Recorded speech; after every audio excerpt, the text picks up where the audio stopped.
Alam nyo ba na napakadali lang gumawa ng napakasarap na empanada? Hindi mo na kailangang umorder pa sa labas dahil kayang-kaya mo nang gawin yan sa bahay. Napakadali nga lang ito gawin at pwedeng-pwede mo rin itong pambenta. Una, igagawa muna tayo dito ng dough niya o yung crust. Kailangan lang natin ng 2 cups of all-purpose flour, 2 tablespoon white sugar, 1/2 teaspoon salt, 4 tablespoon butter or margarine, 1/4 cup of water, at saka 1 large egg.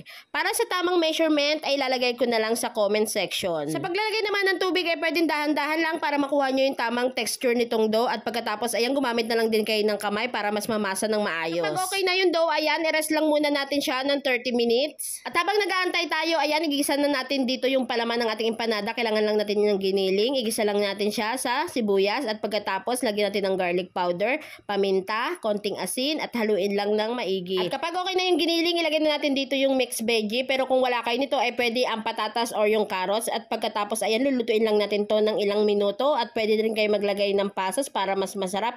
Patas lulutuin lang uli natin siya ng ilang minuto pa at kapag okay na, ayan hanguin na natin at ilagay lang muna natin siya sa isang plato. After 30 minutes, ayan okay na yung ating dough at gagawa na tayo dito ng empanada. Naglagay lang ako ng kaunting harina dyan. Pagkatapos kumuha lang muna ako ng kaunti at ipaplat lang natin ito gamit yung roller. Make sure natin na maplat lang natin ito ng mabuti. Kung wala naman kayong bread roller, ay syempre pwede kayong gumamit ng malinis na baso.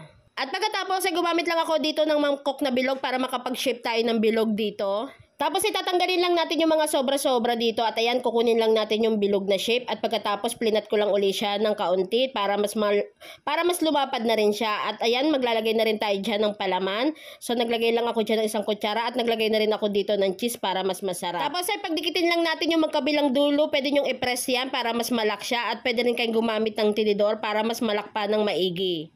Ulitin nyo lang yung process dun sa iba pa at sobrang dali lang naman ito gawin. So nakagawa ako dito ng 12 pieces at ayan ganito ang itsura niya, 'di ba? Napaka-perfect. Pagkatapos ayan nagpainit lang ako dito ng mantika. So medium fire lang tayo dito at lulutuin lang natin ito hanggang sa mag-golden brown. So kapag ganyan na ang kulay niyan, ayan pwede nyo nang hanguin at ipatiyo lang natin siya sa may kitchen towel. O 'di ba? Napakadali lang gumawa ng napakasarap na empanada at pwede nyo itong gawin sa bahay. Pwede rin kayong pumili ng gusto nyong ipalaman dito, kayo na ang bahala. Pwede dito ang chicken or beef or pwede rin naman ang chocolate. Kaya naman kung gusto nyo matikman ito, try nyo na rin.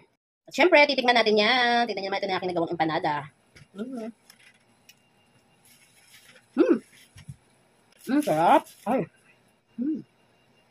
Tama. Yummy.